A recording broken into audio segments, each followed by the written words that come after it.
Drop the gun! Statistics show that most gunfights occur at night in low light conditions. With that in mind, I'll ask you two questions. Do you have a flashlight readily available with your self-defense firearm? And when is the last time you practiced shooting in low light with or without a flashlight? Hello, I'm Lenny Magill. This program is designed to give you the information you need to acquire the proper equipment and become skilled with it to greatly enhance your chances of survival in a real gunfight situation. The information you're about to see is being presented by two of the most skilled and respected names in the self-defense shooting industry, Ken Hackathorn and Bill Wilson. Hackathorn is one of the world's foremost authorities on the subject of the tactical deployment of small arms. He has trained U.S. military special forces, FBI and police, and anti-terrorist units. He's been involved in the tactical application of firearms for more than 25 years. Bill Wilson is the president and founder of Wilson Combat, manufacturers of high-quality custom gun parts, accessories, and complete custom guns for self-defense and competition. While his background started as a competition shooter in 1974, Wilson has devoted the past 6 years to the development and application of self-defense handguns. This program will give you cutting-edge knowledge on the tactical use of flashlights and handguns so that you can master the night. Now, here's Ken Hackathorn and Bill Wilson with the first segment of Night Master.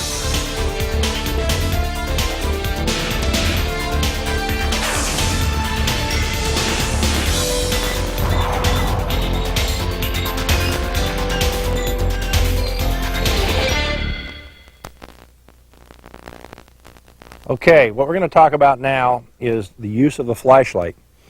Remember, one of the subjects that a lot of people don't really address once they procure a sidearm for either home defense or for their own use is the fact that a flashlight, in my mind, is integral with carrying a gun. And I'll tell you why. Certainly, if you look at it statistically, the times that you're most likely going to need a firearm to defend yourself is going to be during the hours of low or limited light. And one of the key issues about a flashlight, folks, is the reason we use it is not to assist our shooting, is to identify our target. Now you say, well, I don't need a flashlight except at night. What happens when you leave home in the morning and you don't come back until late in the evening and your flashlight you left at home because you think I'm going to be out in the daytime? Or what happens when you have to, during the daytime, you have to go into a darkened building, into a basement, into an attic, into a warehouse, or some place that you might find yourself where suddenly there is no natural light or no artificial light. For that reason, I think a flashlight that you can have accessible to you or on your person has a lot going for it. Of course, the drawback is that to pick a flashlight you can carry with you 8 or 10 hours a day often ends up being much too big and much too cumbersome. So we're going to talk about the ones that Bill and I both like, and we'll also talk about the techniques. I firmly believe that if you keep a firearm in your home for self-defense, wherever that firearm is placed, there should be a flashlight right beside it. Because you wake up in the middle of the night because your wife tells you she heard something in the house, or you hear a crash bang, something goes bump at dark 30, you pick up your pistol, you pick up your flashlight. They go together. Because in today's society, there's absolutely no acceptable reason to say I shot at something I couldn't identify. And even if you're found to be, in essence, not guilty of a criminal wrongdoing, I guarantee you're going to face civil litigation if you shoot in the dark and don't identify your target and impose injury or death upon somebody you don't intend to shoot. So the flashlight is paramount.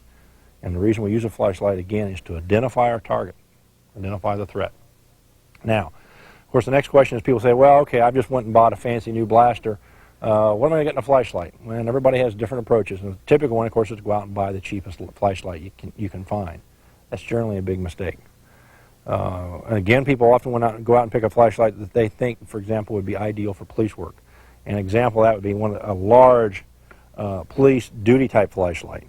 And those can be fine, particularly if you're going to lay it beside your sidearm with a bed at night. A big flashlight can work just fine. But as you can imagine, if you're going to go out for the evening or you're going to go away for the day, a flashlight that's in your pocket can be pretty unnatural.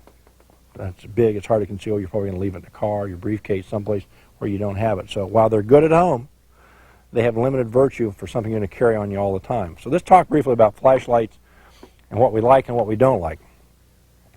I'm a big believer in a little flashlight, because a little flashlight means I'm likely to have it in my pocket, my vest pocket, my jacket pocket, in my fanny pack if I'm carrying a pistol there, someplace where it's going to be handy when I need it. Now, typically what a lot of people shop for, and this is a classic example, they go to a local hardware store or sporting goods store and they buy a nice little small flashlight like this mini mag light. And it's a nice small flashlight. We've even got little belt pouches you can buy that they come with. It allows you to wear it right on your belt, and it can be real handy. A drawback about the little mini flashlights like this is that while the mini mag light is an excellent utility light, it's nice, handy size, it requires you basically to twist it on and off. You actually have to take two hands to turn it on and off. And in my mind, makes that totally unacceptable for a flashlight to use in support of a handgun. It takes two hands. And for me, that's a no-go. Then there's other small flashlights, and here's an example of one that is small and light and could be used. The problem with it is the location, the switch, the thumb switch to turn it on and off isn't too bad. You've got to physically turn it on and off, and we like to see a light that has a pressure switch. It means you can push on a button or push on a switch, and as soon as you remove your thumb, the light goes out. That's a desirable feature. This one actually takes a physical motion, forward on and back to turn it off. Also, it's a little bit of an awkward flashlight. You notice it's candle powered. You know, it's not real bright. Now remember, any flashlight's better than no flashlight, but we like to have one that's fairly intense. One of my favorites, and one I've used for years, and I've been a big fan of the Surefire Products flashlights, actually made by, the Surefire lights made by Laser Products. And the original one was called a 6P, a nice little compact flashlight, uses lithium batteries, real high intensity lamp, and in essence the way it works, if you want to turn it on for permanent use, you can actually twist the end cap on, and that turns the light on. This one unfortunately now has dead batteries, which we'll talk about in a minute. But if you don't turn it on that way, it's got a pressure switch in the rear. And this flashlight was originally designed to utilize what we'll talk about in a minute called the Harry's technique. And that was a technique where you put your thumb on the rear of the flashlight switch and simply draw your weapon, put what we call it wrist to wrist, back of your wrist to the back of the other, and the flashlight is lying along with the weapon, and wherever the weapon looks, the light is pointed, and simply by pressing on the back of it, you can illuminate your target. This is the original 6P, very popular flashlight. I got one when they first came out, and carried it for years. An excellent product. About 2 or 3 years ago, one of Bill's and my friends and associates, a fellow by the name of Bill Rogers, has been a real leading force in small arms training and tactical and self-defense handgun training, came up with a concept where basically he liked a technique where he modified the flashlight. He used an O-ring, slid an O-ring over it, and adjusted them so the pressure cap worked a little different. And he found that if you grab the flashlight like so, where the pressure switch is right against the heel of the hand, and you held it like so, he would draw his weapon and held him in line like this. He basically wrap his fingers around the front of the pistol, and he could illuminate his target, and he liked that approach. Matter of fact, it was fairly successful, and what he did was he impressed the people at Surefire Products enough that they modified the flashlight, and they actually brought it out as what they now call the 6Z. And if you'll notice, it's a little different shape. The pressure switch sticks out more, so for easier contact, it's a bit stiffer, and also it's got a rubber positioner that allows you to grab the light and hold it just exactly like so. And once again, both these flashlights have the same lithium battery system, and I'll show you very quickly that once you initiate and turn it on, it's a very bright light. It's extremely bright. So even if you have to shine it in the eyes of somebody threatening you, it has a very good effect. Believe me, at close quarters combat distances, and you shine this light into somebody's face, it has a blinding effect, which allows you to either make your getaway or at least disturb them enough so that they're going to have a hard time causing you a threat as far as focusing on you. Now, but with this light, you can see the system as you grab it like so, which is the system I like. You draw your weapon, hands wrap around right around the front in a conventional grip, and you illuminate the flashlight pointed right at whatever zone or threat you're looking at, like so, as you'll see, like so. It's a good system. This is currently the light I'm carrying. You'll notice it's also got a wrist thong on it. Now, some people don't care for it. One advantage to the wrist thong is it means when you're involved in a tactical scenario, put over your wrist, you've got your flashlight handy. If you have to do something like a two-handed task, reloading your weapon, moving somebody out of the way, opening a door, anything you have to do, you need your hand, you can simply drop it and accomplish that task. Say, for example, you're here and you need to charge your weapon up. You can do it like so, then reacquire the light, go back into use. So I like the concept of the wrist thong. When you're not using it, it just hangs beside the light. Once again, I normally carry one in my pocket. As a matter of fact, if I'm wearing my vest, it's in the vest pocket. During the cooler months, it's normally in my coat pocket. I'm a big believer in this particular light and this system. The drawback to it is really twofold. One, it uses lithium batteries. And lithium batteries tend to have a habit of when they wear out, they go very quickly. Normally you turn the light on and you notice it looks kind of dim. And that's a clue that it's going away on you. Typically, if I was to take new batteries in this light and turn it on and leave it on, they're good for about an hour. That's about the length of them. Remember, for a flashlight that's used on a quick on and off system, that's a long time. But for a permanent use, say for example you're out changing a tire on your car or using it like a conventional flashlight, your battery life is going to be relatively short. And they're fairly expensive batteries. Replacement cost on them is probably around, for two batteries in them that are to use the thing, are probably in the neighborhood of $10 plus, I believe. $10 plus is a realistic price. And the other thing I can tell you about them, they're not real shock resistant. If you notice, you look at mine, mine's got a piece of bicycle inner tube around the end piece, meaning if I drop it or hit it on a hard surface, hopefully that'll cushion it, because I found in the past, having dropped these like out of a pocket and landing on the concrete, it can often damage the lamp and the light's dead. Replacement of the lamp retails right around $24, $25, so it's an expensive unit to replace. So a couple pieces of bicycle inner tube cut and slipped over the end acts as a cushioning should you drop it or should it take a severe impact. Hopefully it'll last a little while longer. Once again, superb product. I can't say enough about it. There's a lot of lights in the market. I like this one, and this is the one I currently use. If you're going for a big flashlight, it's probably to your advantage to have one that's fairly handy to use. A big, massive flashlight can be very difficult to grip. Now, this nice compact model here from Streamlight is exceptionally bright. It does an excellent job. And because of its size, it allows you to accomplish a couple of grips that we're going to show you in a minute and do it fairly well. Because the bigger the grip, the harder it is to get these fingers of the support hand into play. So we'll talk about different firing positions using the different flashlights. But initially, shop around and find a flashlight that works for you. You always want to make sure you find one that's got a pressure switch on it. So when your thumb's on it or your finger's on it, as soon as you move or you release the pressure and the light goes out. It's very important. You don't want the light staying on. Remember, the light's used to identify the threat, not necessarily to help you get a good sight picture and shoot, but to identify what the target is. Remember, one of the other techniques we want to impress upon you, if you're searching and working with a flashlight and you identify a threat, quickly move. Get away from where you were. Because once again, once people see the light, if they're going to return fire or shoot at you, they're going to shoot where the light was or where the light is, and you want to be where the light is not. In the simplest system, especially if you're indoors, sometimes you can't move a big distance, but if you're here and you're illuminated and all of a sudden you see a threat, one step to the right, one step to the left, either way, to get out of that zone where the incoming fire may be returned to. If you can't step right or left, drop down to your knee. Remember, once you go to your knee, you're not as mobile, and you're going to have to get back up to move. So there's some limits to it, but different flashlight systems, the Streamlights work very well. The advantage to a big one like this one is, while it may be harder for some people to hold on to, if it's big enough that you can actually help line it up with your forearm and your weapon, it can actually give you an index of give you a little bit better alignment if you have to use it as an instrument to move things out of the way. If you've got a door to open, see, as long as this thing is, it allows you to open a door, not step in yourself, actually take it and push the door open.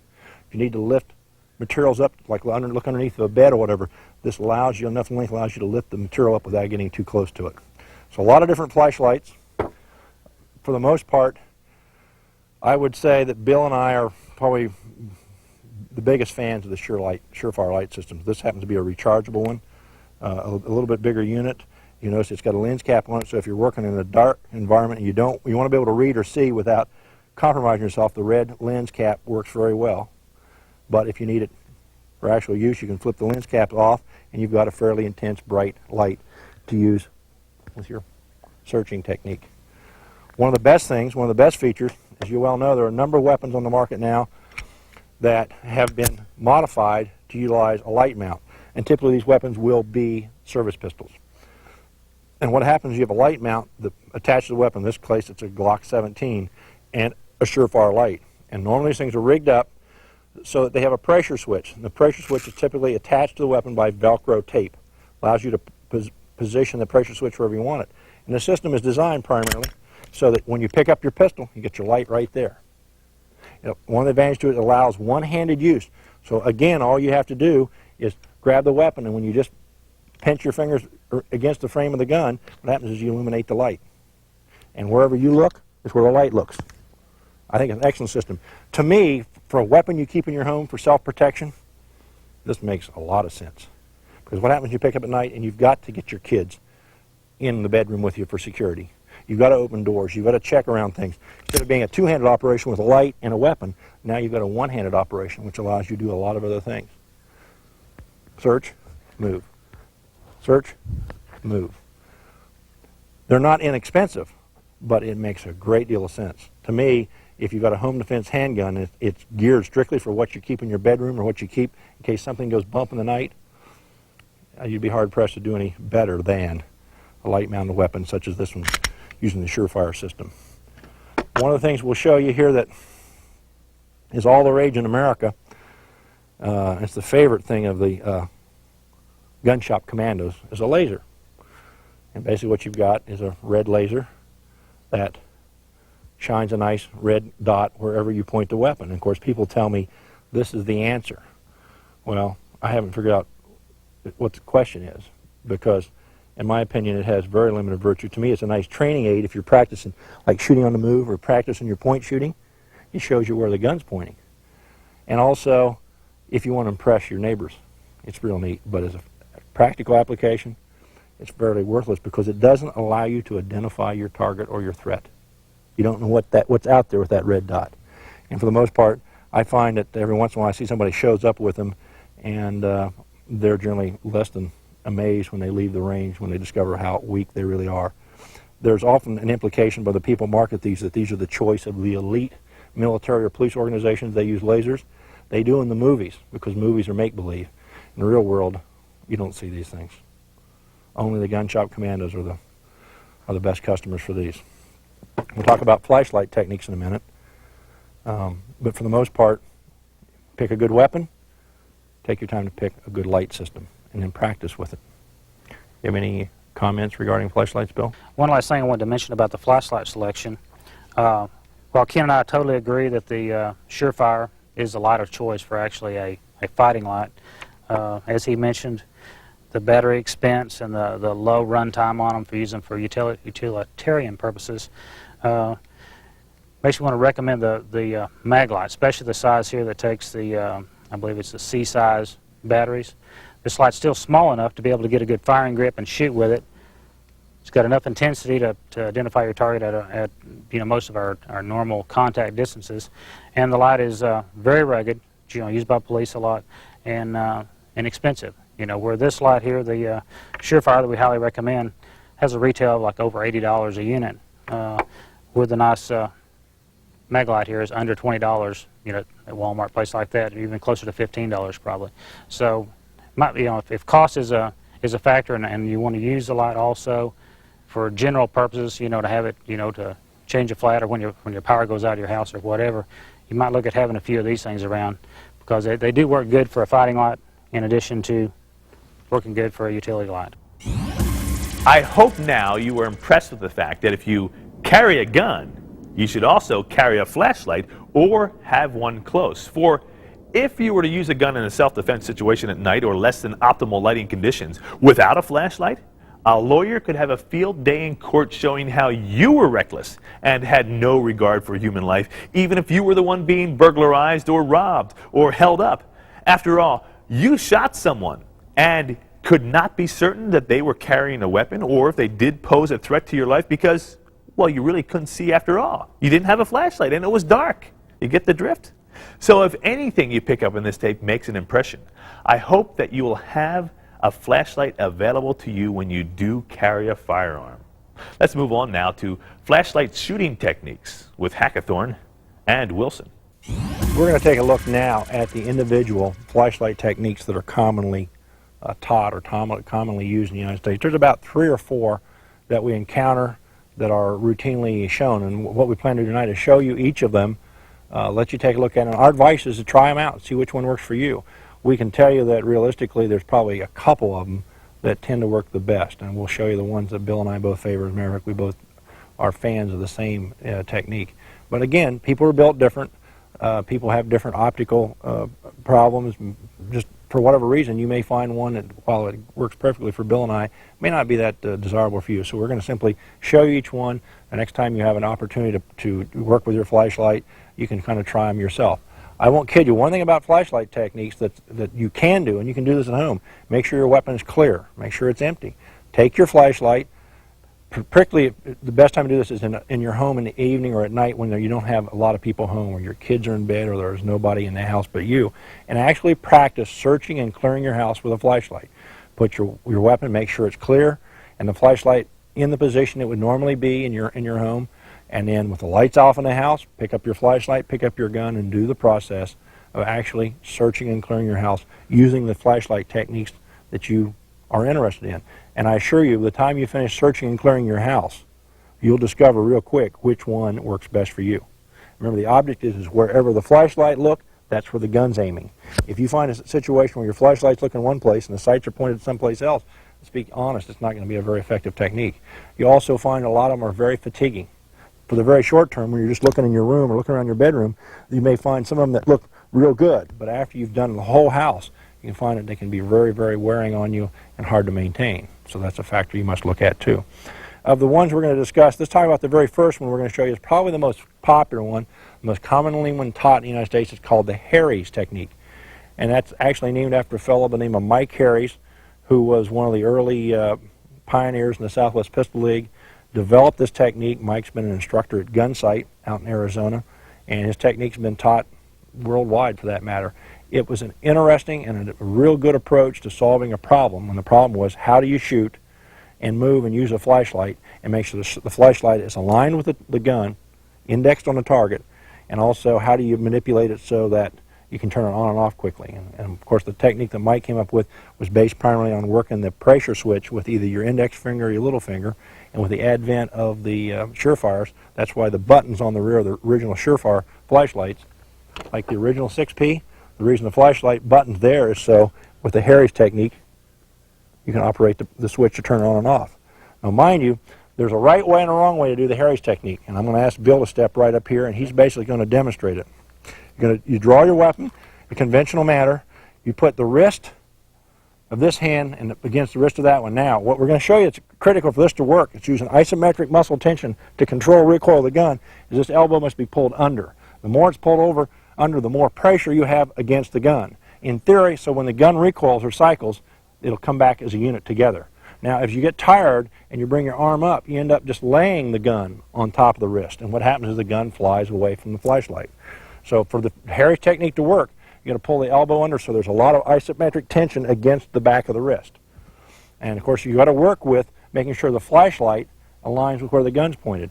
A lot of people find initially, and you've got to position your hand so that wherever the pressure switch is at, there you go, that the light and the gun coincide. And depending a lot on the flashlight and your particular body position, you may find that they don't work too well together.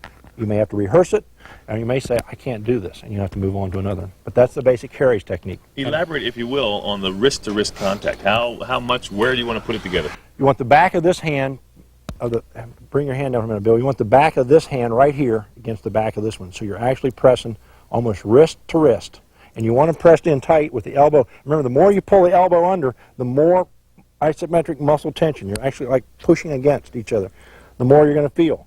And that way you're going to compensate and control some of the recoil so the hands will stay together when the gun goes off. And the more you pull your right foot back, farther back than you would normally have it for a normal weaver stance, the easier it is to bring that elbow down and get locked in. Yeah. The more square you are to the target, the more contorted you feel trying to use this technique. Right. The more back like this, and you're better. And what about the comfort of this, or the how does it work? Well, it works, and it's a good technique. What I find, it's good for the short term. My experience has been if you only got to search a room or look in your bedroom or check down the hallway, this works out real well. What I have found, and I have actually searched and cleared buildings from the top to the bottom using this technique, and believe me, it's extremely fatiguing. When you're really tense, I mean, believe me, when you're looking for somebody, the potential life-threatening individual in a building, and you're using this technique, number one, you're stressed out, your muscles are going to be real tense. What I found is after about one floor, you're starting to really get so weary and fatigued, you start taking it easy out, and you pretty soon you start relaxing and bringing this arm up. To eventually, you're using a gun like this, but your gun's just resting on the arm. There's no recoil reduction or control at all. What happens is you sense that there may be somebody in there, you feel the old pucker factor, and you say, I better do this right, and you pull under, and you're doing it right. But believe me, it's very tiring and very stressful. So I consider this a good technique for the short term, not necessarily for long-term searching and clearing environment. And then once again, elaborate, Bill, if you would, on the recoil and how you're supposed to control that with this particular carry. On the recoil control, okay. What we're going to do, we're going to push the back side of this hand right into the back side of this one. I'm pulling this way with this hand. I'm pushing to the right with a shooting hand. Got my foot a little bit farther to the rear than normal. By pulling my elbow down, I'm actually forcing those hands together, making everything lock in. And what we want to see is, ideally, is when the gun recoils. When the gun recoils, it should recoil as a unit. Everything should come back together. You want this to happen instead of this. Yeah.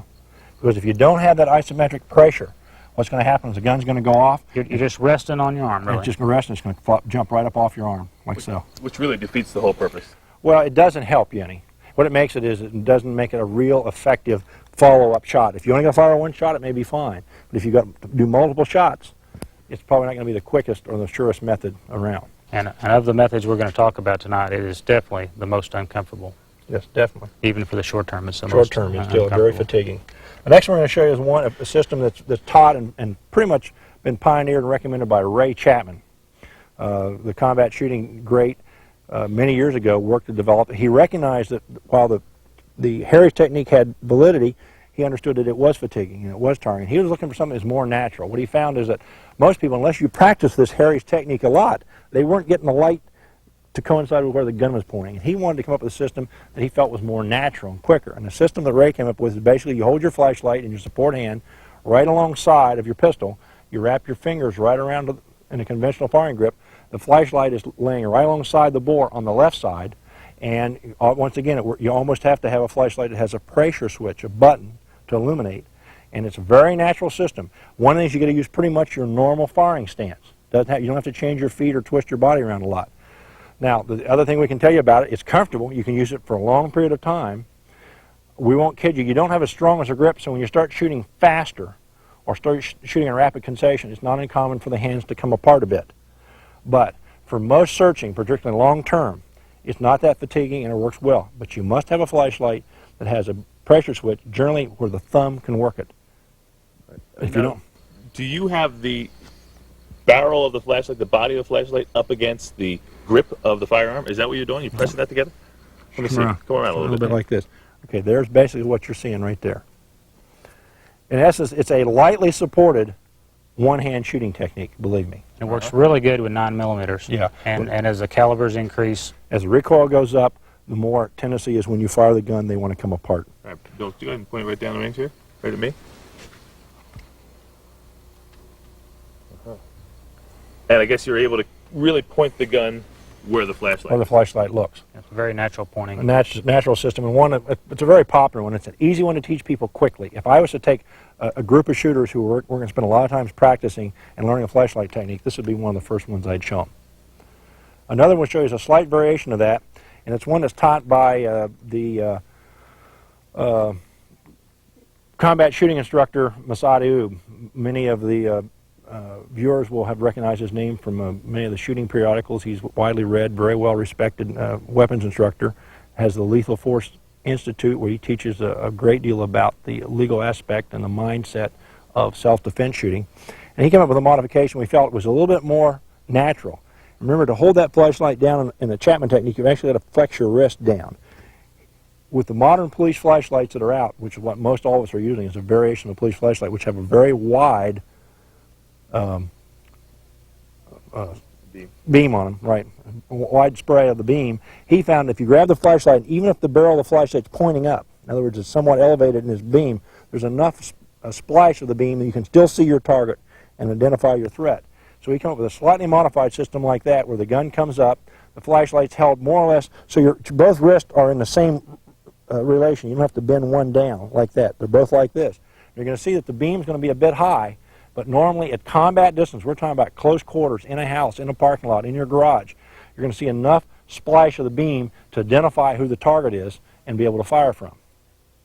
And quite honestly, it's probably a more natural way to grip the weapon and the flashlight. You're going to find it actually feels better because you're not doing that flex down the wrist. The downside to it, of course, is if you have to identify something really in detail, you don't have the main part of the beam, you're not utilizing the beam to absolutely blind the person unless they're very close to you. It has merit, and it's something you should try out. The next technique we want to talk about is one that's been with us for decades, and it's a basic technique that was taught by American law enforcement back in the 50s. And the theory was that if you illuminate your threat with a flashlight in front of you, that you're going to be an easy target. So they taught that you held the flashlight away from your body, preferably up and away from your body, and held the weapon with a strong hand to do your searching or do your target identification. It has validity, there's no question about it. The problem is it's very hard to coordinate where the beam is. Most everybody initially, by the time you bring the weapon out to cover the threat zone, bring the flashlight and turn it on, most everybody has to make a correction. You're never on. And during the time you're making the correction, remember, ideally you want to turn the light on. Quickly identify out and move. And if you've got the light up here moving around your wrist trying to find it, you're losing the element of surprise and you're losing the time element you need to be working with. So, should you practice with it? Should you look at it? Absolutely. Are there occasions you may want to use it? Sure. Indoors, close confines, hallways and stuff, you may not be able to use this technique. I think it's overrated, and I think a lot of people who promote it are being unrealistic, that most individuals are not very proficient with it. Another downside of that technique for me is it's kind of like the walking and chewing gum at the same time sort of thing. When you're gunning flashlights here, it's real natural. When you want the light out, you kill the light, you move, get away from the signature of the light. When you're up like this, it's like it's two separate things. It's like, okay, you really consciously think, okay, I got to get that light out now. Where it's a much more natural thing, at least for me. On, light on, move, light on, move. Much more natural here than it is with a light out like this. How's that feel up there, too? Is it kind of awkward? Yeah, it's pretty awkward, and like Ken mentioned, every time when you go up there, first shot, you're not anywhere close. So you have to illuminate the light a longer period of time to find out what the threat is. And most police officers naturally have a big flashlight. So there again, because the balance of the flashlight is not generally that natural to get it lined up, you've got to do a little weaving around to find out where it's at. And if you're shooting, believe me, a lot of things are going on. So while it has virtue, it may not always be the easiest one to use. Sounds good, but we find it's very difficult to execute. The technique that both Bill and I prefer and really like is the one that was pioneered by our friend Bill Rogers. We'll demonstrate that next. It only works effectively if you have a flashlight like one of these Surefires with the rear-mounted pressure switch. With those, they work superbly. If you have one that's got a flashlight with a button up like this, it's not going to work at all for you. Bill will show you what it's like. Flashlight's normally held between your index and your middle finger of your support hand. Pressure switch is going to be held right back. Just palm it, basically. Just palm it to turn the light on. And what he'll do is when he draws his weapon, it allows him to wrap these fingers, pretty much get the equivalent to almost a standard style of grip. Get the string a little more out of the way here. Okay, so these fingers wrap right on the front. Have virtually a full firing grip now. Yeah, almost a complete firing grip. And what he does is, with the intensity of that light, allows him to turn it on and off with the light pointing almost identical, ideally, right where his weapon is at. It's not fatiguing. It makes it very easy for him to illuminate as soon as the light goes out and move, or if he finds a necessity to shoot, he's ready to do it. Now, it's once again keyed primarily to the Surefire light, and this one happens to be the 6Z, which is designed primarily for this technique, and in my opinion, it's probably the optimum technique to use. It's the one I currently use, it's the one I currently teach. So what you do, you come up, illuminate, move, illuminate, move, illuminate, move. Always get out of the zone where you've just illuminated. And once again, with the wrist thong, you don't have to have it, but it's a nice feature in case you have to do some task like reload, manipulate your weapon, move a piece of furniture, whatever it may be. That way you don't have to put it in your pocket or re-grab it.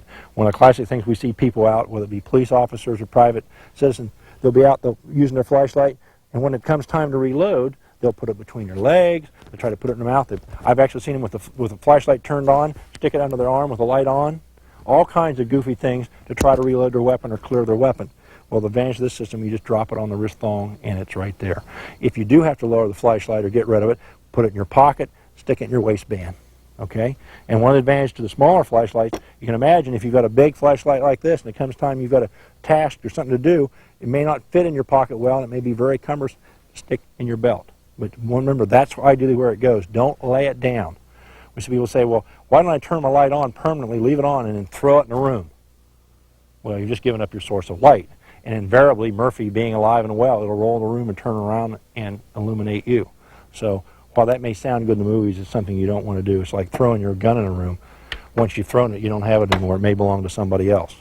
So those are the flashlight techniques that we would normally like for you to look at. You may want to try them, see how well they work for you. My advice to you is that you look at all the systems, and let's tell you about the one that is the ultimate. And this is Bill's pistol with a Laser Products light mount on it.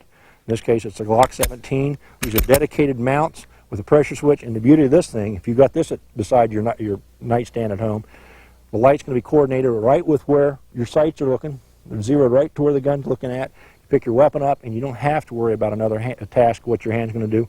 You can use it one-handed if necessary, or two-handed. And in my book, if you have the opportunity to get it, and this is an expensive unit, this is the way to go. And Bill will show you just how well it works. We've got Velcro glued to the side of the grip panel. And so the pressure switch can be located wherever it's convenient for your particular grip position. And you can either use it with this hand or palm it with this one.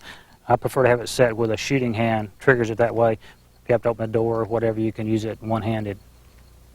That's basically squeeze the grip, your light's on. Makes it real easy to search and then move, get away from the light. Can you actually, say, sight that into the line of the bore, or is it just basically set up? These things are so bright that it illuminates everything downrange. What most of them have, though, the lamp is slightly offset. And people will put them on their weapon and say, well, my lamp is not shining exactly where my sights are. The lamp is offset for a reason. What simply you do is you focus where the gun's, and you turn your lamp, and you can turn that beam ever so slightly. And you can actually zero it to your beam. And that's the way it's made. So people say, well, the lamp looks like it's a little cockeyed. It's supposed to be. And that allows you to point it and then focus it so wherever your sights are, you make sure your beam's shining right there. To the point where, at realistic ranges, if you take a target that's real close, basically what you'll find is, generally speaking, wherever the center of the beam is where your bullet's going to go. And we'll show you when the light gets a bit lower here. I can show you right here where the center of my beam is, also happens to be right where my sights are pointed. That's where my sights are centered in the center of the beam. So that means that real close distances under stress, in all likelihood, wherever the center of the light beam is where my bullet's going to strike. So you can be used as almost as a point indicator for close distance shots.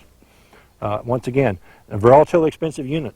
In some cases, you're talking about, depending on the weapon that Surefire offers it for, and once again, they're made for service-type pistols. You won't find them for small, compact handguns.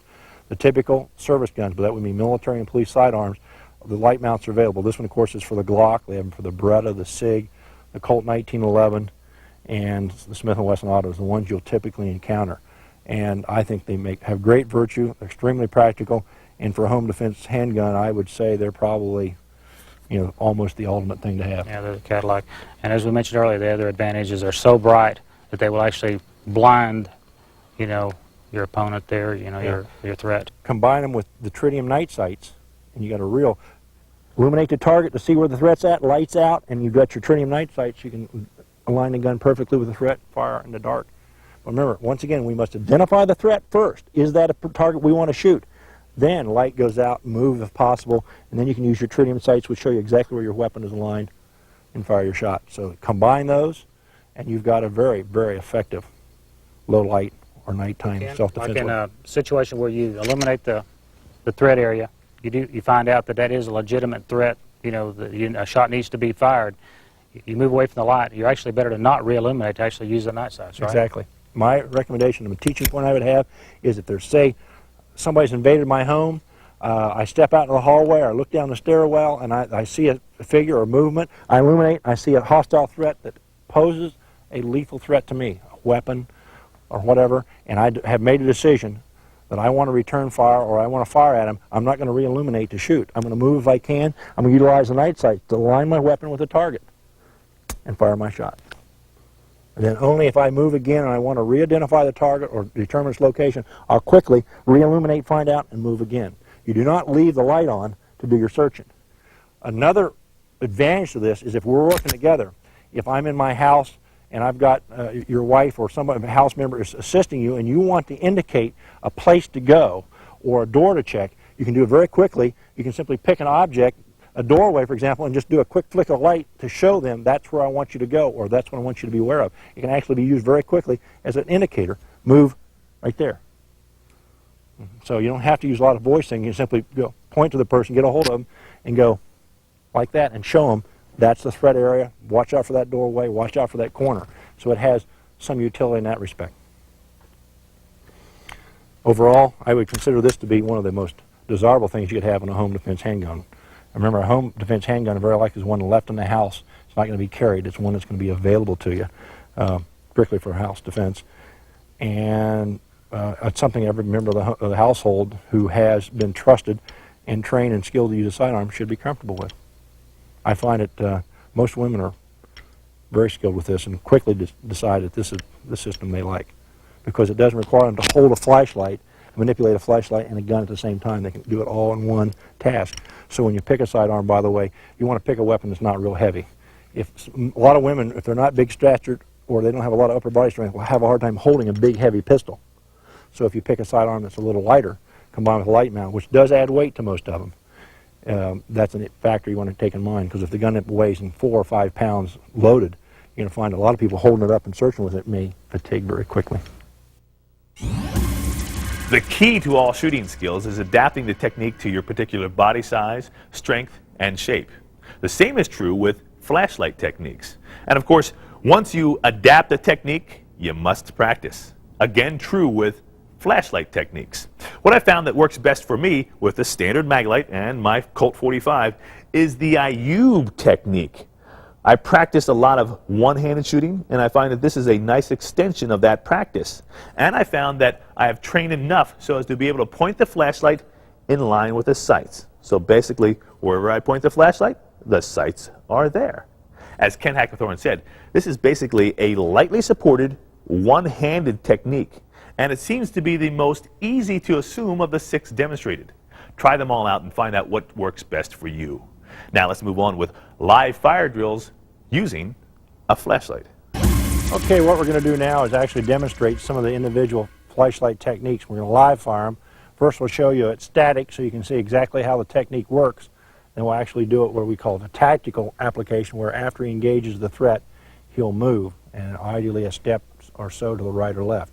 First I'm going to show you is the Harry's technique. And remember, the key to that is having the elbow pulled underneath. And what he's going to do is illuminate the target, come up, illuminate the target, identify it, and then fire 1 or 2 shots, his choice, to neutralize the target. And he'll do it stationary. What we want you to do is watch the motion of the gun and the flashlight and see how much movement we get from here. Okay, on the simply command up, he'll come up and execute a 2-shot burst on the target. Shooter, stand by. Up.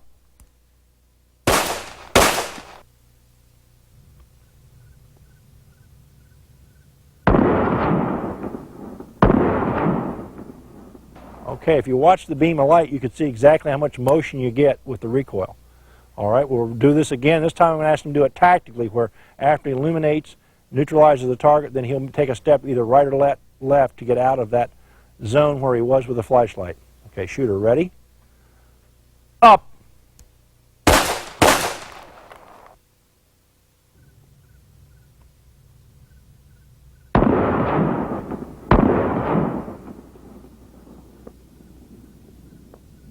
Good. And that's the Harry's technique.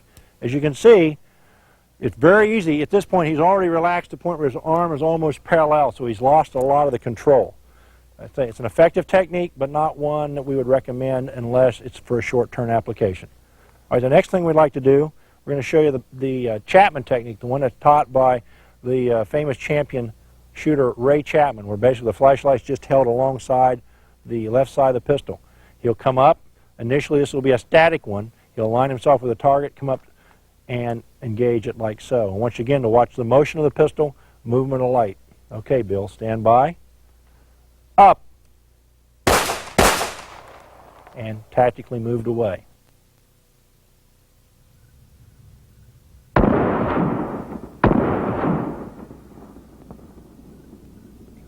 Let's have him do that again.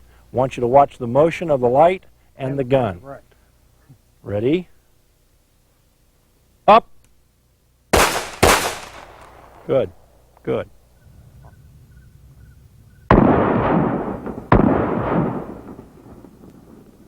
All right, very good. You saw how that worked. All right, if you want to recharge your piece, we'll move on to the next technique.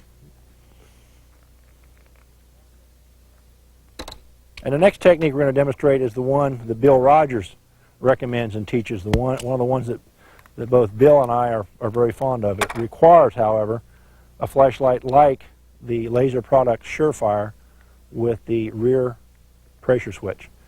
Okay, notice the technique, how he holds the pistol, lights aligned with the hand, nearly a conventional firing grip, so watch again how stable the weapon is. Let's try it. 2 shots.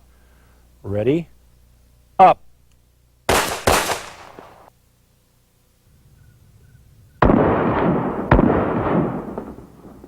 If you watch again, I want you to watch this again, I want you to notice how much more control the pistol has. Very little recoil. And you'll see very little light bounce because this allows him to use a conventional grip of restraining the weapon from bouncing. Let's try it again, Bill. Ready? Up.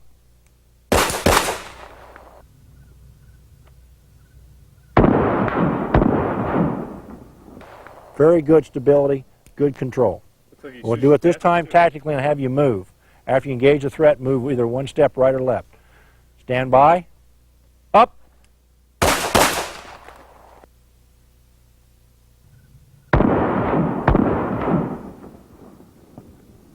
Very good. Very good. Excellent. The last technique we're going to show you is going to be utilizing the light mount pistol.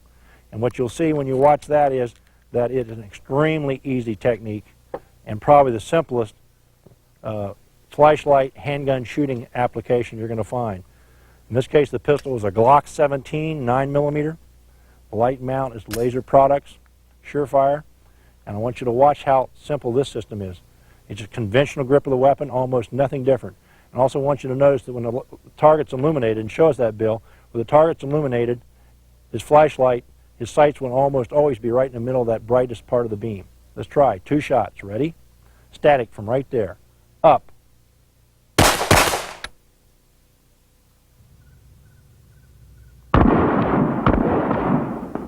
Good. We'll do that again. This time give me 2 headshots, Bill. Ready? Up.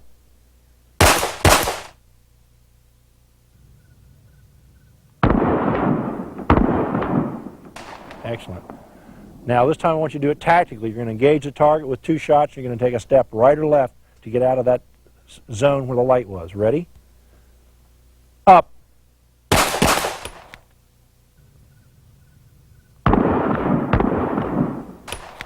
Excellent. And once again, you can see why the light-mounted pistol has become one of the favorite tools of police SWAT teams and military special operation units. It allows them to move quickly and utilize the flashlight to identify their threat or immediately clear their zone. Another big advantage, too, is the ability to shoot it one-handed. Watch your strong-handed. And if you go up and look at the targets, you're going to see, again, Bill, if you will, eliminate this target right here and show them how bright the beam is with that unit right there. Extremely bright. You can see that you need to practice live fire drills to understand exactly how your technique stands up against the recoil of the gun. It doesn't have to be dark, though it does help. And don't forget, once you practice and get a feel for controlling the recoil, that's when you can spend a lot of time in dry fire practice with the flashlight. You really need to practice to be able to make this a smooth transition to be able to point the flashlight where the sights are, regardless of what technique you use. Take the time as it does pay off. Here's Ken Hackathorn with more. One of the key things to remember is the one nice thing about low light shooting is you don't have to do a lot of live firing. You can do most of this at home with an empty weapon, using your flashlight, learning your techniques, getting your alignment down. If you're going to do it at home, please ensure that you've got a safe weapon. By that I mean make sure it's clear. And remember, the first thing we always do, particularly with an auto-loading pistol, is remove the source of the ammo, take the magazine out, then clear the weapon, visually inspect it, put your finger in, make sure there's no magazine in the weapon, check it a number of times, and then take your flashlight and you're ready to practice your technique, ensuring that the weapon's clear. Pick a part of your home that's got bulletproof walls, basement, garage, whatever. So you practice your technique of aligning the weapon to the target. You're going to have always a bulletproof background to do your practice with. You can do almost all those techniques as far as illuminating, moving, checking your different positions, high, low, whatever it is you can do it at home. But when you go to the range, there are a couple different approaches to it. First off, keep in mind that in the real world, you don't shoot in total darkness. People say, what do you do if it's totally dark? You don't have any justification to shoot, because in the total darkness, you can't identify your target. That's why it's imperative that you use a flashlight to search out and identify what the threat is. People say to me, well, I've got night sights, so I don't really need a flashlight. I can see my sights. How do you know what you're shooting at? So, shooting in the total darkness, if you can't see what you're shooting at or you can't identify it, don't pull the trigger. You go to the range. Remember, one of the problems you have in many areas is where do you go to shoot at night? A lot of places, a lot of gun clubs and stuff have rules that you can't fire after dark. So one of the advantages maybe is to go to a commercial range, shooting range, and a lot of those will allow you to turn a light down. Well, people often tell me, well, I can't get the light as low as it will be at night. In most parts of America, particularly urban America, we don't work in total darkness. We have lots of ambient light. So you'll rarely find yourself in a situation where you can't see. And if you think about it, just look outside your home at night or in the area you're normally employed in, or the areas that you travel in, and there's a lot of natural light, reflective ambient light. Typically, you can see the threat. What you can't see is the sights. You know where the bad guy is, but I really can't tell where my gun's at. That's one of the major virtues to having illuminated tritium sights. I'm a firm believer in them. If you can't afford the whole sight package, at least get your front sight inserted with tritium. At the ranges you're going to use a handgun, if you can find the front sight, remember, what are we supposed to be looking at? The front sight, not the rear. If nothing else, get a front sight insert put in your front sight so you know where your gun's pointed. As long as you know where your gun's pointed, at close quarters combat distances, the front sight insert's probably going to be effective. Let you do the job. But for the extra price of a pistol, I'm convinced that if you carry a weapon for self-defense, the money spent on night sights is worth every penny of it. You only have to need the gun once to find out just how effective these are. So even if you go to an indoor range, ask the proprietor or the owner of the indoor range to allow you to turn the lights as low as he can. Downrange, bring your target into realistic ranges. Don't leave it out there at 25 meters or 50 feet. Bring it in to where it's 5 to 10 yards away. That's the distances in which you're going to be engaging somebody, no further. Again, if you shoot somebody after dark or shoot at somebody at a distance of 20 meters, one of the first things the local prosecutor is going to know is why you were shooting at them, why you didn't run away, why you didn't seek cover, why were you engaging them at that distance? What threat did they possibly pose you at 25 meters, unless you're actually under fire? So practice at realistic ranges. Practice primarily with the weapon in hand and the flashlight, because that's where you're going to be when you're searching. Just like the techniques Bill was showing you. Whichever one you pick, pistol at ready, finger straight, on your own initiative, bring the weapon up, and illuminate the target, make sure it's the right target, light out, align your gun and fire. It's not a bad idea to periodically to start with your pistol in your holster while you carry it and your flashlight in your hand. And combine the response, if you will, of flashlight in your pocket or flashlight in your hand. And what happens is you have to respond on signal or on your own initiative. Bring them out, put them together, and align your weapon with the target. So you practice that combination, that muscle memory of putting them together. And then actually fire the rounds. Fire singles, fire doubles. In other words, instead of always coming out and firing one shot, get in the habit of coming out and firing 2 shots, or maybe 3, 4, and 5 shots. So you understand that the recoil of the weapon and the light must stay together. If your hands fly apart or whatever, you're going to suffer in control, and you're not going to shoot well. So practice those techniques. But low light shooting, realistically, if it's done 5 to 10 meters, is all you need. Trying to worry about illuminating and shooting targets that's clear at the back of the range or long range away is very unrealistic, very impractical. And remember, the flashlight's responsibility is to identify the threat. A good system, if you're going out to a range that allows you to shoot at night and you've got shooting companions or friends, is put 3 or 4 targets downrange and put symbols on them. Write numbers on them with a magic marker. Put X's, stars, diamonds, squares, and put them out there at random, and then turn your back to the threat and have the person you're practicing with and call out a number or call out a symbol. You have to turn around with your flashlight and physically identify which one has the square or which one has the circle or whatever the number is, and that's the one you engage with 2 shots. And recover your weapon, reholster it, pace the targets necessary, and have somebody get down and rearrange the targets or change the numbers with your back to the targets and do the drill again. So part of your problem, remember, is yeah, I can know there's 3 targets downrange, that's pretty obvious, but I've actually got to physically illuminate and identify which one is the one I need to shoot. Good practice, good training. And once again, that's the sort of thing you want to be able to say, I have prepared myself to actually use a flashlight to identify a threat, identify my targets, and then combine your shooting techniques to make sure that when you shoot the targets, you're shooting them accurately and your shot placement's good. Because no matter what, remember, one thing about real life, one thing about competition, one thing about practice, they all have the same, and that is you have to have hits, and we want good hits. And that should be one of the things you strive for in your practice and your training, is that you align the sights with the gun, you align the flashlight with the gun to identify the threat. And once you've done that, if your decision is made, remember, we're back to the same old vision. We identify, decision, do I pull the trigger, and action, neutralize the target. And in the real world, when you want to practice it, every time you engage something in low light, you move. Don't stay where the flashlight was. Move away from it, because if there's return fire, they're going to shoot right back to where the light was. And if you're standing there, you're very likely to find yourself subject to a very uncomfortable period in your life. Move quickly.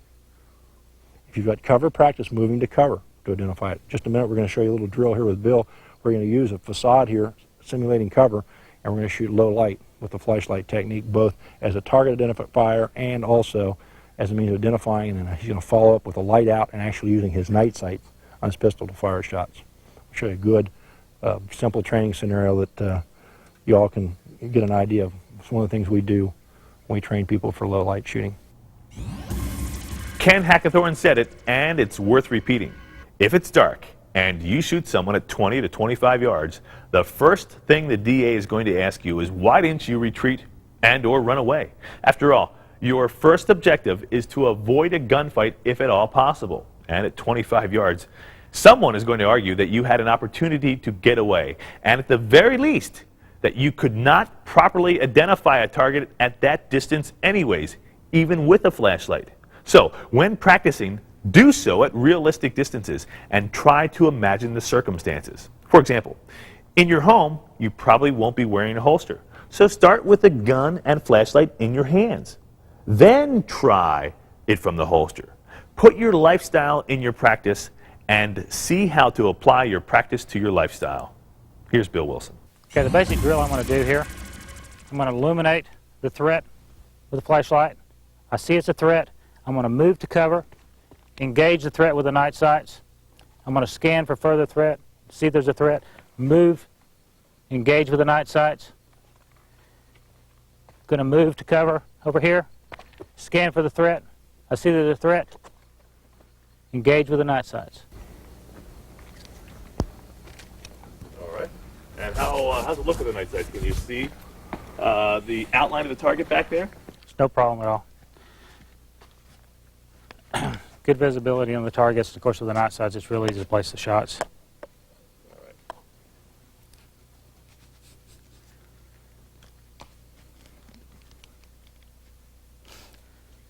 Are we ready? Yep. Ready? Up.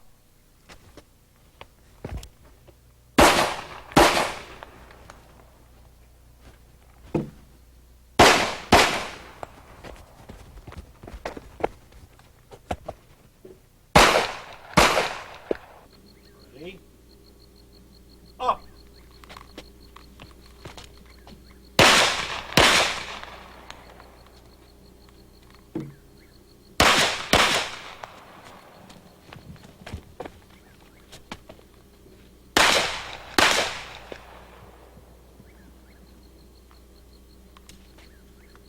Let's get down and look at the targets.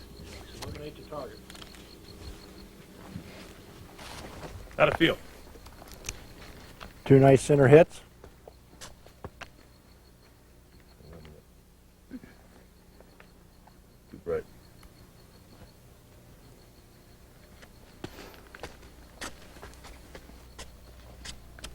And 2 more hits.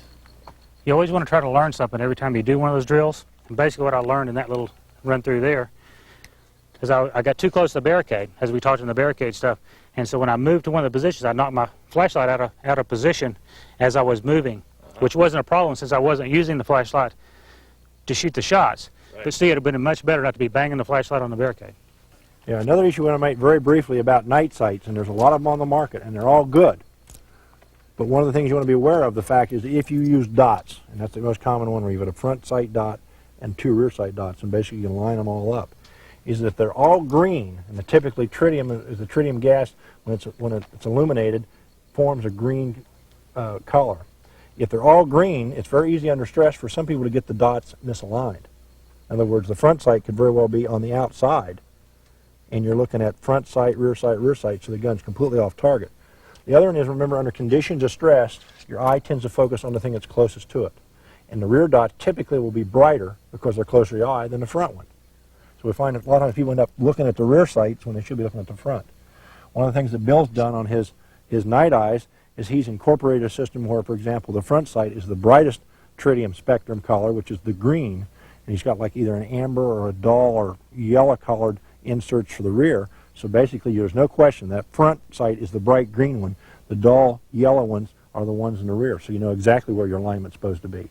And also the advantage is the front sight is definitely the brightest, and the rear ones are a little bit duller. They have almost like a little opaque lens on them, so that you're aware of the fact that the brightest one is the one you need to be looking at. And that's one of the advantages to the night sight systems you should be shopping for, is the ones that aren't confusing and are easy to pick up and easy to understand, particularly under stress. Okay, I'm going to do a run through the very similar scenario that Bill did, and instead of using a flashlight and a weapon, I'm going to use the Laser Products light mount on the Glock, which is all one unit with the pressure switch attached to the frame. I'll simply show you that one of the advantages of this thing, it allows me a much more natural firing position because I can use a conventional grip of the weapon. The flashlight's always going to be aligned with the gun and the sights, where all the other systems rely upon me somehow manually making sure that they're aligned. And once again, as I'll show you at least one position here, allows me to use a one-handed technique if necessary. So I'll do almost the same thing that he did, except I'm going to do it with a light-mounted weapon just to show you how simple it is.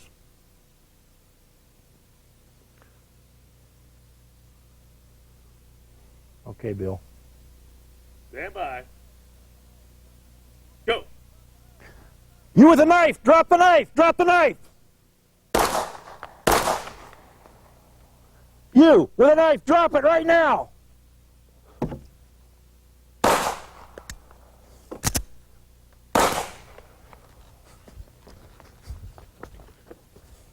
You with a gun! Hey, with a gun! Put the gun down! Go. You with a knife! Drop the knife! Drop the knife! You with a knife! Drop it right now!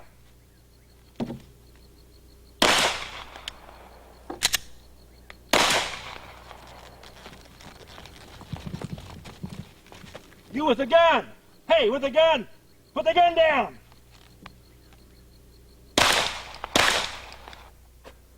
Like so. Take a look at the hits. Okay, target number 3. Great. How are we looking? 2 center hits. 2 A's crossing each other. And 2 more A's. So once again, the light-mounted weapon for best results is clearly the way to go. Expensive and somewhat dedicated to a weapon that, face it, with a weapon like this, you're not going to stick it in your holster and carry it to work or wear it back and forth to your job, but left at home, placed in a strategic point in your home, in your bedroom, or wherever you normally keep your self-defense handguns. Very practical measure. You saw that Hackathorn had a gun malfunction on his practice run, and I hope you notice how he handled it. He solved the problem and continued. When you practice on the range, strive to practice for reality. If you have a gun malfunction, fight through it. Clear the gun, get it working properly, keep your wits, and solve the problem, and then continue. Survive. The way you practice is the way you will respond in real life. So practice correctly. In this next segment, Ken Hackathorn shows you why you really do need a flashlight, and Wilson demonstrates the tactical use of the flashlight.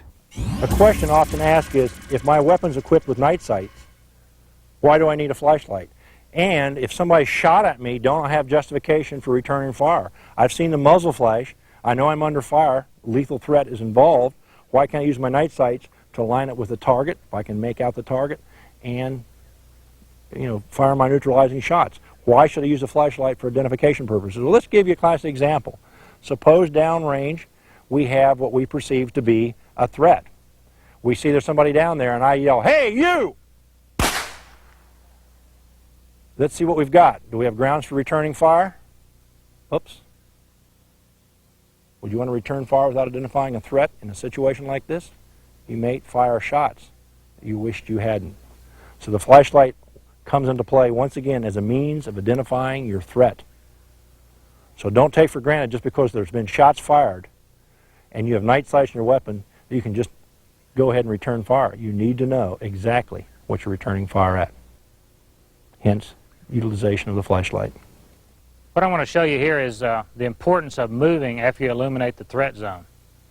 Basically what you have, if you illuminate and you stand stationary to either make your decision what you're going to do or to go ahead and fire with your night sights or whatever, here's basically what the threat sees. You notice after I turn the light out, if there's any ambient light whatsoever, the threat knows exactly where I am to return fire at me. It's much preferable. Turn the light on, realize what the threat is, move out of the threat area, especially to cover if there's any cover available. I've moved away from the flashlight illumination, and I've acquired cover at the same time. Now I can return fire virtually at my own leisure, much better chance of survival. And another thing you never want to do, let's say you're in the middle of a firefight and you've got a gun malfunction or you've run your gun dry or whatever, something like that, and you're got your flashlight on and you do one of these numbers while you're messing with your gun. I mean, you've made yourself into a perfect target.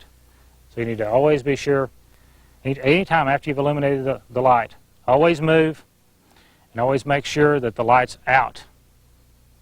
Never illuminate except just at the instant that you're trying to identify the threat, and then move instantly. Identify, move, engage if necessary.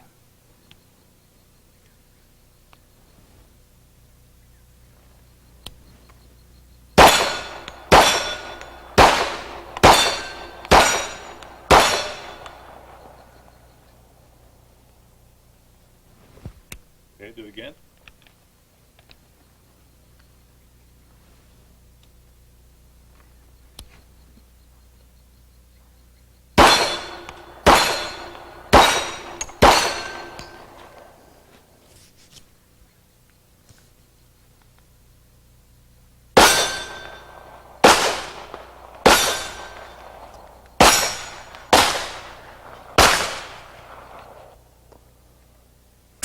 Do it again.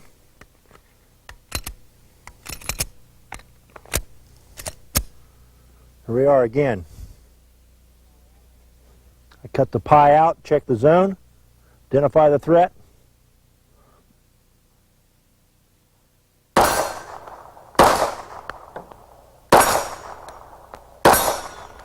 Back behind cover. Remember, flashlight identifies the threat. Utilize your night sights to get your alignment and engage your target. Coming up, Ken Hackathorn will demonstrate a simple house clearing exercise using a flashlight and a handgun. Two things I want you to notice. First, how he uses the flashlight, turning it on briefly and moving. Another more subtle tactic he demonstrates is the verbal control of the situation and the subjects themselves. Taking control with your verbal commands is a very important tactic and one that should be observed and then practiced. Here's Ken. Okay, what we're going to do here, folks, is a very simple, slow house clearing drill. Limited light with nighttime. We're going to have to use the flashlight to assist in our search and identification of any potential threats. And we're going to move through the shooting house scenario here, clearing it tactically as soundly as we can. Remember, this is not a race. This is not a dynamic entry. You're not trying to save anybody at this point. We're simply trying to clear carefully and tactically without getting compromised. So please watch the process. We'll try to show you how it hopefully should be done, utilizing a flashlight for search techniques with the handgun.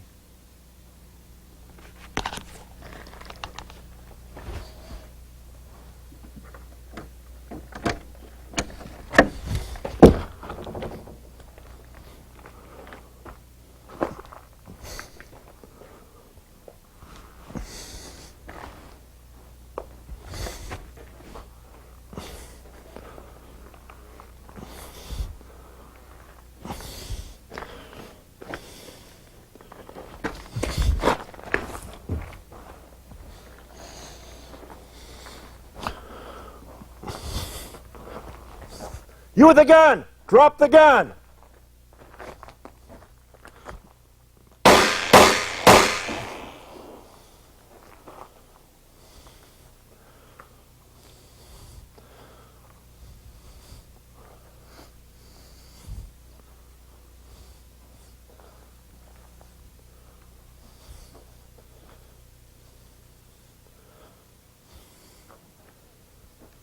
You in the kitchen! Put your weapon down! Show me your hands now!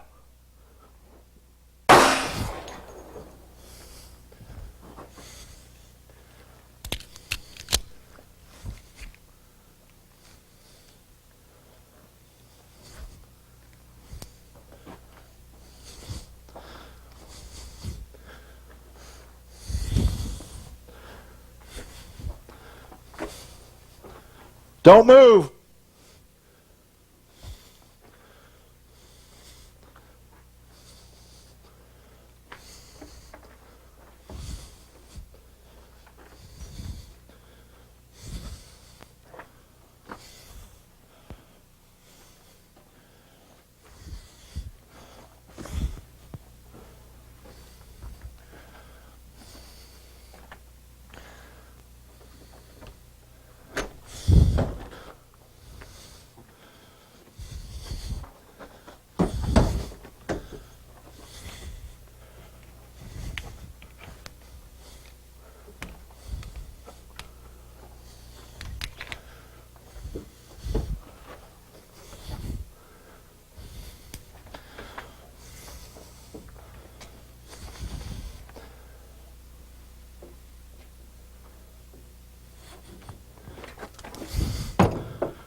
Drop the gun! Drop the gun!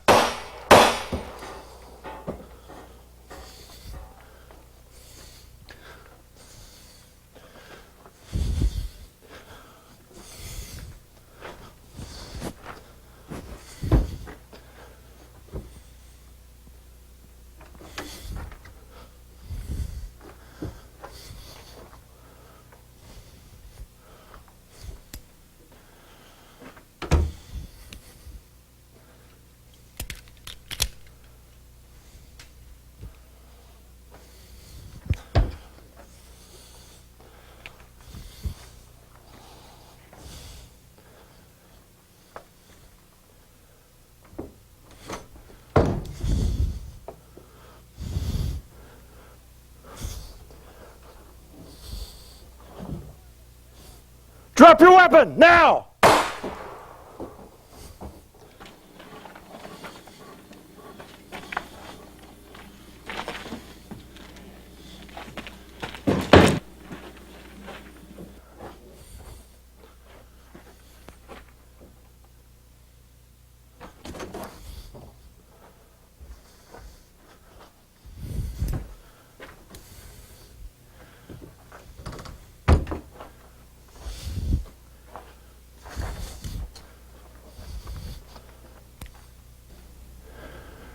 Clear. That house clearing exercise reminded me of another important way to use a flashlight to your advantage. Police officers know and use this technique quite effectively to gain control of a situation. Simply direct the beam of light into your adversary's eyes. If they have been in the dark for some time, it will cause temporary blindness and possibly confusion or disorientation. Either way, then you have a chance to move, draw your weapon, or seek cover, or some combination of all three. Now, in this next segment, we demonstrate muzzle flash of many popular self-defense types of ammunition. The object here is to compare the size and intensity of the flash.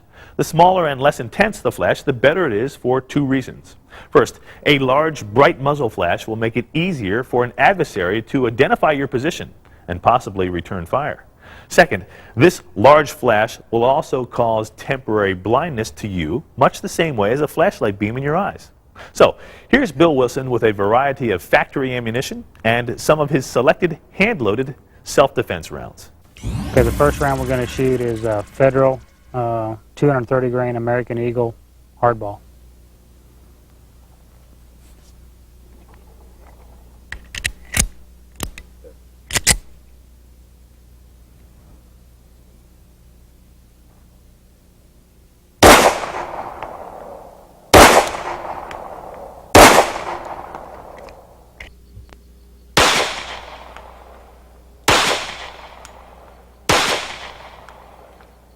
Okay, this is a Winchester USA 230 grain hardball.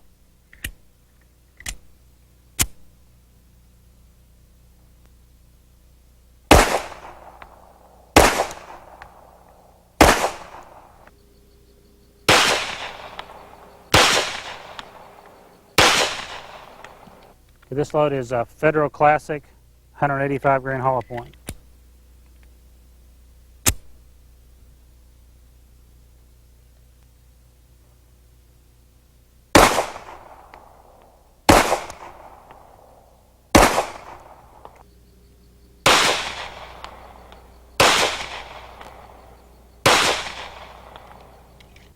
Okay, the next load is the Federal Classic 230 grain hollow point.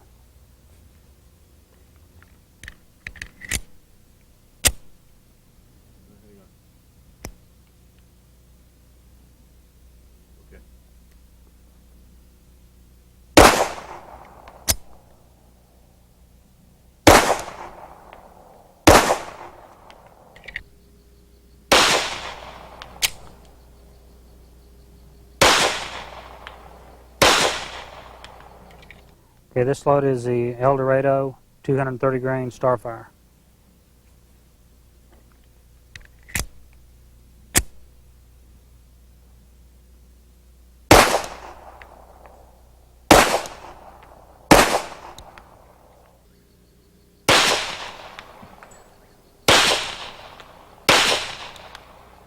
Okay, this load is the Federal HydroShock 230 grain.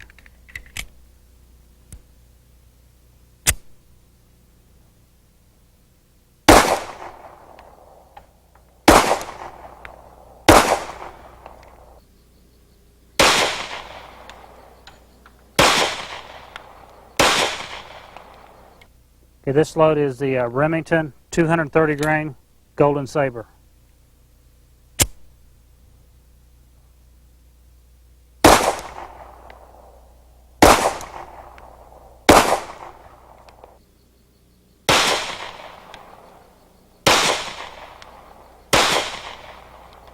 Wow. Okay, this is the 230 grain Winchester SXT.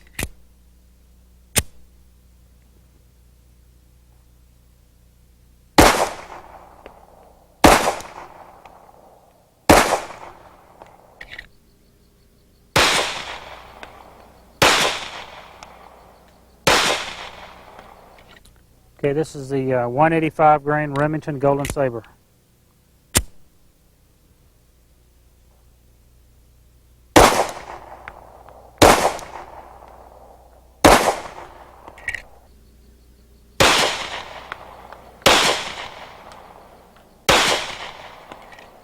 Okay, here we have the 185 grain Winchester Silvertip.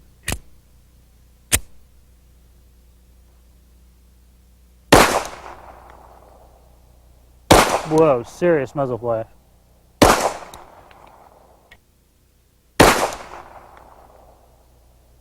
Whoa, serious muzzle flash. It's 5.3 grains of Vitavori 320 with a 230 grain Hornady XTP. Approximately 870 feet per second.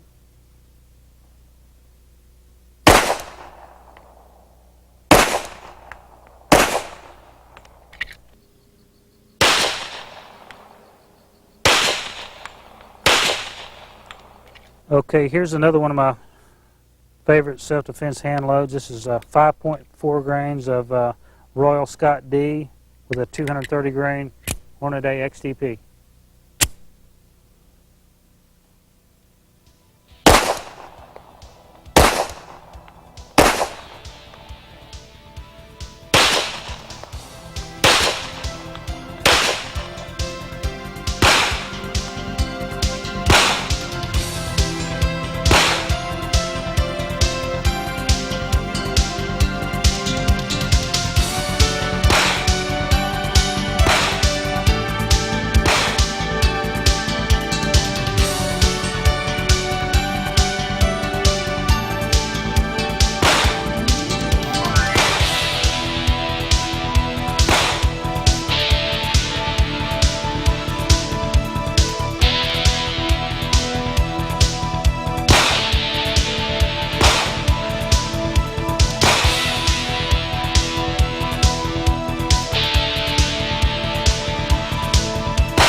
In closing this program, I must re-emphasize the final point.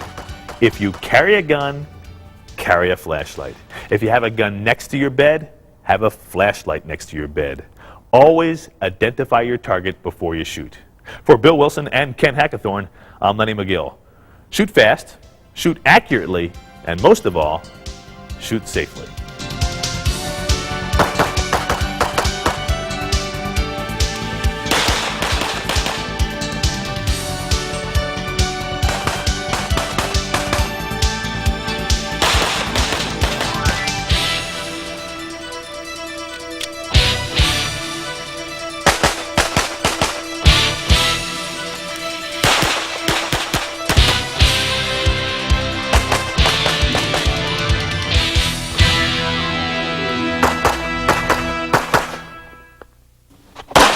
Bill Wilson, Ken Hackathorn, and Lenny Magill Productions have teamed together to produce the most informative, technically correct approach to modern defensive pistol tactics and shooting techniques ever released on videotape. 12 titles in all, packed with the latest on skills, drills, equipment, mindset, tactics, and shooting techniques, plus a whole lot more.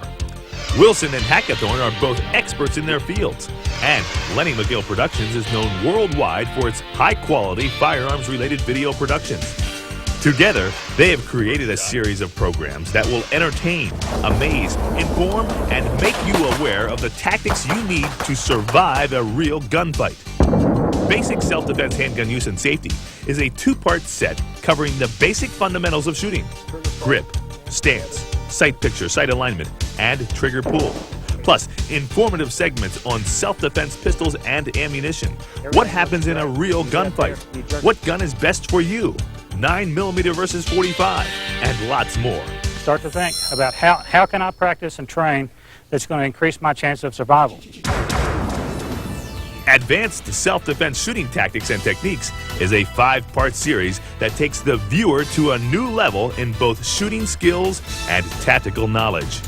Extensive discussions and demonstrations on the use of cover, shooting while moving, both towards and away from your target. You'll learn the advantages of a speed reload versus a tactical reload, aimed fire versus flash sight picture versus point shooting, using your vehicle for cover, shooting from a vehicle, 2 shots versus 1 shot. Over 5 hours in all of the finest pistol instruction techniques in the world. One of the best lines I've heard, and it's a great one, is people saying, what's the best weapon you can have? It's your mind. Combat Ready Self-Defense Shooting Practice Drills is the first program ever that takes you into the practice routines of 2 of the finest pistol shooters in the world. Bill Wilson and Ken Hackathorn share 20 years of experience as they show you how to practice like a pro and increase your skill level faster and easier. You seeing both the front post? Oh yeah, on that kind of a shot, I'm getting a true sight picture. And are you seeing the both front and rear sight? Oh yeah, front and rear sight, good alignment, really paying attention to the front sight. Actually, just like I would be taking a 25-yard precision shot. Nightmaster, low-light shooting and flashlight techniques, is an up-to-date look at the equipment and tactics needed to successfully utilize a handheld light source in an armed encounter. Wilson and Hackathorn demonstrate the latest flashlights, their advantages and disadvantages, and how to use them for your tactical advantage. Indoors, sometimes you can't move a big distance, but if you're here and you're illuminated, and all of a sudden you see a threat, one step to the right, one step to the left, either way, to get out of that zone where the incoming fire may be returned to. House Clearing and Cornering Tactics and Techniques is a 75-minute program that shows you how to enter a house or room and increase your chance for survival. Plus, you'll learn how to maintain cover, why to stay out of the fatal funnel, how to look for and avoid telegraphing target indicators, and the importance of maintaining distance from walls and cover. Plus, a very graphic demonstration of cover versus concealment as Wilson and Hackathorn shoot through ordinary walls and cinder blocks. So unlike the normal indoor walls, sheetrock walls, which in reality are just concealment, concrete blocks, in fact, provide very good cover.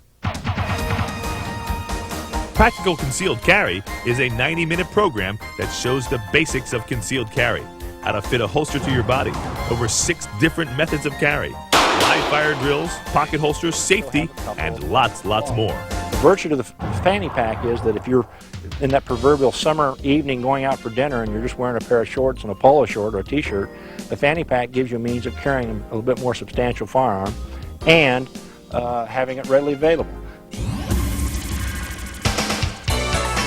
Building the ultimate 1911 self-defense handgun is designed to save you time and money.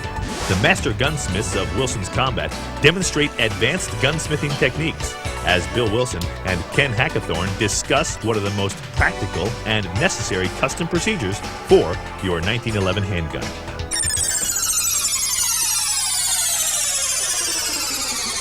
Overall, this new series of 12 professionally produced videos is one of the finest resources of self-defense handgun shooting tactics and techniques in the world. Brought to you by Wilson Combat.